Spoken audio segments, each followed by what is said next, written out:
What's up, everybody? Well, today I'm going to be showing you two Hoover Windtunnel canisters. These are Hoover Windtunnel Plus model S3639.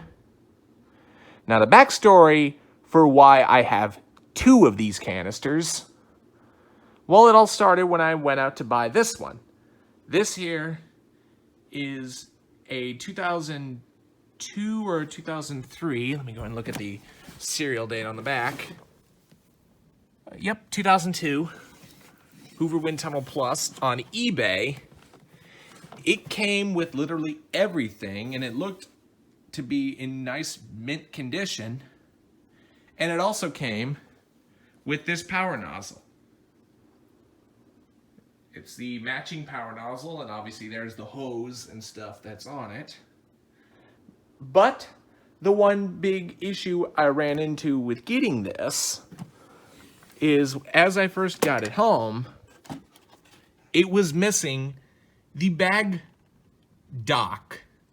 You know, where you normally slide your S-type bags on, and you can pretty much use the canister. And the reason why it's missing its pre-filter is because I'm currently washing it, because it was very nice and filthy when I got it. Now, why do I have a second Hoover Windtunnel Plus canister motor unit? Well, simple. This I'm going to be using as the parts canister. Well, even though you may think, why would you want to use it where you have all the attachments that came with it, even the pet hair turbo brush? See, it's got everything: the crevice tool, the dusting brush, upholstery tool, and even the hard floor tool. Well, the only reason why I am deciding to get this to be my parts canister was simply it came with a couple things that I figured I might want to have. For one, it has the bag dock, which I was originally after. This is something you can't find this day for these canisters anymore. Not just the Windtunnels, the Spectrums, the Futuras, the Power Maxes. You can't get these docking trays anymore. And so it's best if you source out either a parts canister, or you'll be lucky if you find one new old stock, because these were long out of production. I think they've stopped making these in like 2006 or 2007, but I'm not too sure. But luckily I was coincidentally lucky enough to find one that's the same model as the one I originally bought. And the reason why I'm also wanting to use this as the parts canister, not only does it have the bag dock, but it also has a nice, solid, and stable power switch button that's not broken off like the one I originally bought is. So that's kind of a shame, but the switch still functions just as it should. So anyway, what I'm going to do now is plug these in and turn them on just to show you that they both run and sound just fine. All right, both of them are plugged in. Now keep in mind, I'm going to wait until the filters dry before I decide which one I'm going to use for the full house vacuuming. But for now, they're running without bags or pre-filters. So anyway, here is the 2002, the one I originally bought.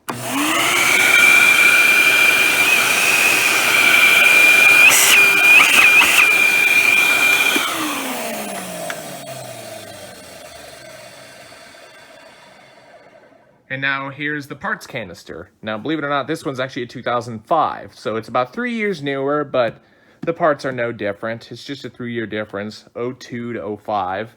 So here's this one.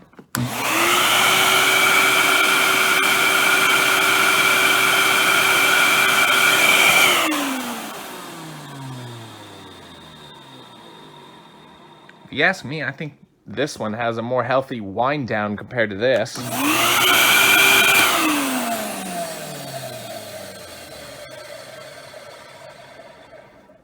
that faint little squeak at the end. But also another nice little thing is that both don't have any electrical problems when you hook up the hose and stuff on. So here's the hose hooked up to the 2005 parts canister. See, the headlight on the power nozzle works just fine. It even turns on too.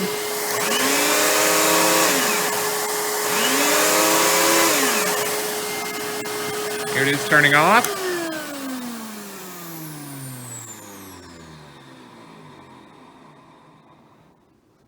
All right, now let's go ahead and switch gears and move on to the O2.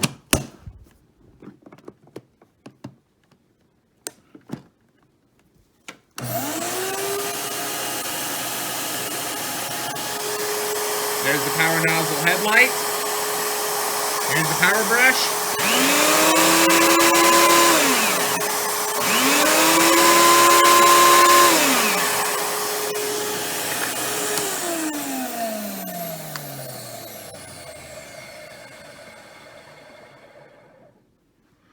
All right, that one sounds good. I do like the wind down sound of the 2005 a bit better. But the only good things this thing has, I can definitely say, would be it has a good power switch, or at least a power switch button. As you can see right here, as I take the broken power switch button off the O2, the power switch itself is still there. It still functions as it should.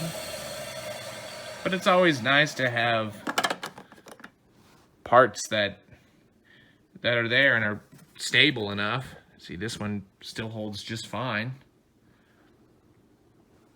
And this one obviously has the bag dock, which I'm after. And if anything, I strive to try and keep this one. As you can see, it's much more clean and in seemingly better shape than the 05, even though the 05 seems to have a better sounding motor, in my opinion. And you see the O2, it has more of a translucent finish compared to the 05. This one's all faded out because this one was probably used heavily. But one final thing that has me up for debate is the condition of the cord. As you can see right here, the O2 has a near perfect condition cord. I've unraveled the entire thing and there's not even one tear or anything in it. And here's the cord on the 05. As you can see right here, here's a spot where it's covered by electrical tape, which is more likely than not a nice tear in the cord. And let's go ahead and examine the cord rewind. Yeah, they do kind of get a little bit slow as they age. So it kind of needs to get a little help going back in. But once it goes back in, it's nice. Here's the cord rewind on the 05.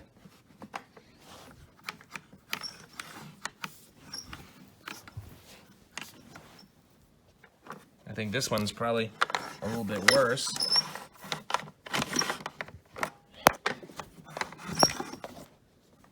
If anything, I hope this one didn't stop working altogether.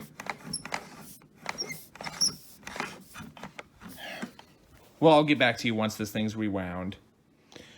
All right, the cord rewind's finally back in. The cord rewind on the 05 definitely doesn't work nearly as good as the one on the 02 and is in a little bit worse condition than the 02. This one is slow, and it does need a little help kind of guiding it back in, but this one I practically had to shove it back in until the cord rewind can fix itself. And of course I can take all this apart and maybe rebuild a couple things to make the cord rewind work perfect, but anyway, you guys tell me what I should do with either one of these canisters. Should I use the old one as the main canister, since it already is in better condition, it has a working cord, and it has all the attachments and even the attachment door? Or should I move it all over to the parts canister and just move over the trapdoor and the dusting brush, and while it still has a good power switch and has the bag dock. So you guys decide which canister motor unit I should use as the Frankenstein project. So I piece them all together. So, but for today, the whole house cleaning is going to be using the parts canister, just to see how well it runs. And I'll go ahead and see you later, and when the filters for the pre-filters are done drying, and I'll show you the full house cleaning. I'm only going to be using the parts canister, and the performance of these will practically be the same. Alright, now that the pre-filter is marginally dry and installed, along with a fresh new S-type HEPA bag, let's go ahead and... Well, actually, before we go ahead and give this thing a run to see how it runs, let's go ahead and look at other things I forgot to mention. Right here is its post filter. Well, it's quite a flimsy designed post filter, I would like to point out, which I'm not really too bothered with cleaning this out. Maybe I will, but there were some versions of these canisters. I know the lower end Power Maxes and the Hoover Futuras don't even have post filters. Not too sure why. I'm thinking it's because Hoover wanted people to go for the higher end models if they want better filtration. Well, you can get better filtration if you run a HEPA bag like I'm doing here, which, lucky enough, Hoover makes these type S bags in HEPA configuration, so that can be accomplished. And now let's go ahead and look at the power nozzle. One thing I do like about these Hoover canisters, especially the wind tunnels, is that they come with their own specific brush roll. This right here is its all original, nice neon green, and quite stiff, if you ask me, brush roll. That is a chevron pattern. Basically, chevron, what it means is it funnels all the dirt into the center suction path. As you can see, the way the brushes are flow, see it's angled on this side and angled on the other. That's what a chevron style is. If it was just all around the circumference of the brush roll angled in one direction, that's a helix brush roll. So you can actually get replacement brush rolls that can fit the uprights, and I imagine they would work well and fit well, and you could probably run the same style belt on this power nozzle with that brush roll as you can with this. But I'm going to be doing this brush roll for the demonstration. I do like how it's a neon green bristle and it's barely worn, and the brushes are nice and stiff, so hopefully this should deep clean very well. Like I said, I just went through and gave this thing a fresh service. I did have to replace the headlight because it was blown out, and the belt obviously was stretched when I got it, so put in a fresh new belt and this thing now works perfect. So without any further ado, let's go ahead and get started. Oh, and one more thing I forgot to point out while I was under the bag compartment, and I just learned this from watching a couple of YouTube user Termite 159's videos, who owns a lot of these Hoover canisters, some Futuras and Power Maxes, and even a Windtunnel canister. But the Hoover wind tunnels, and I believe some of the Power Maxes were this way as well, they came with these notches right here installed from the factory for extra suction power, and airflow obviously. But anyway, these are mostly for airflow relief, because without these there's a big gigantic notch right here that sticks out and lowers your suction power. Some Futuras, Spectrums, and Power Maxes came like that. Now what you can do is use packing tape for those of you who have a model that doesn't come with, and you will increase your suction and airflow by quite a bit. But if your vacuum doesn't come with that, and I learned this from watching Bill from Vac Lab, who owns a Hoover Turbo Power 5000, also known as a Hoover Power Max canister, who actually did that mod himself, and he felt the motor kind of straining because there was no airflow relief. Basically, this is like one of those little suction valve protectors. If you were to potentially get a clog, it would open up to relieve suction and not damage the motor. So if you use packing tape, you could potentially lose that.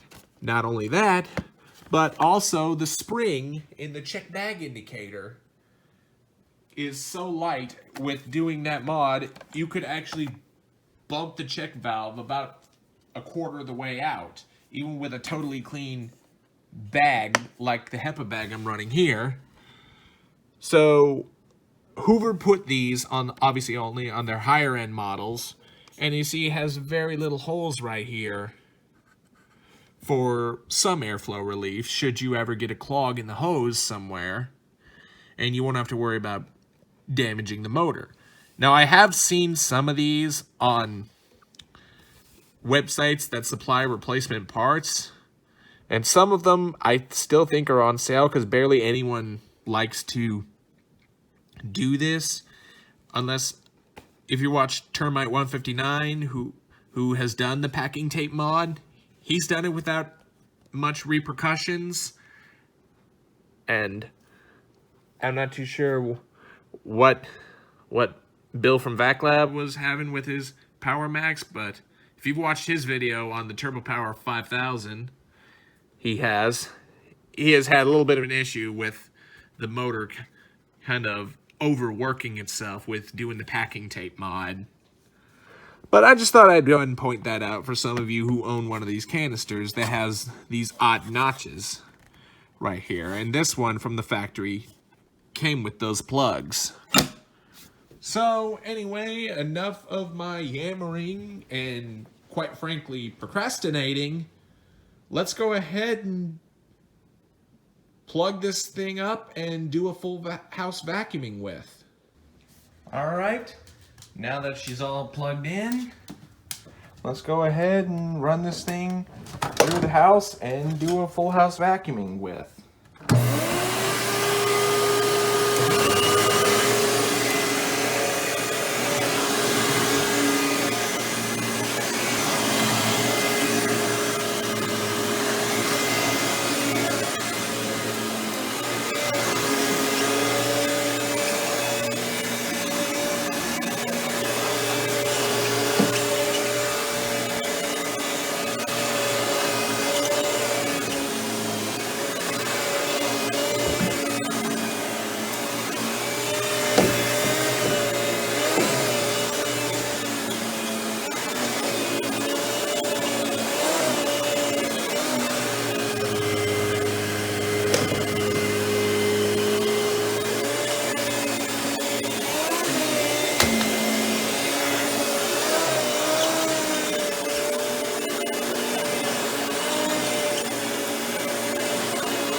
and examine carpet lines.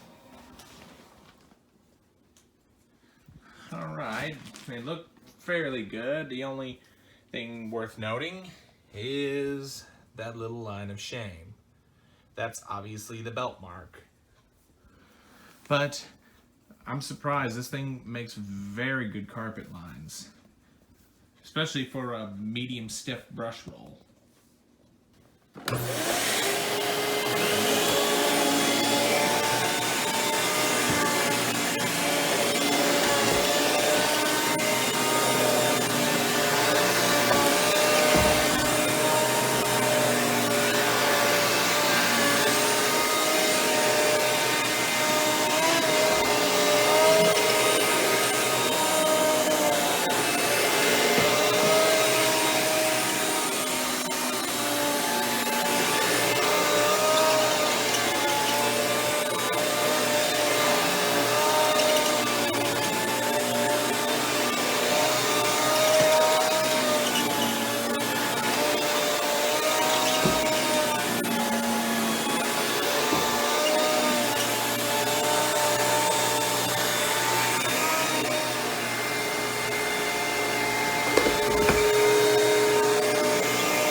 now that that's all said and done, and the reason why I sound like I'm out of breath is because I had an off-camera battle trying to rewind the cord because the cord reel is so worn out on this vacuum and couldn't even rewind the cord. But now, aside from that, let's go ahead and see what this girl picked up. This is going to be quite interesting. This is going to be quite interesting to see what got picked up. Wow, look at that. Lots and lots of fine dust particles getting picked up from this thing. Now,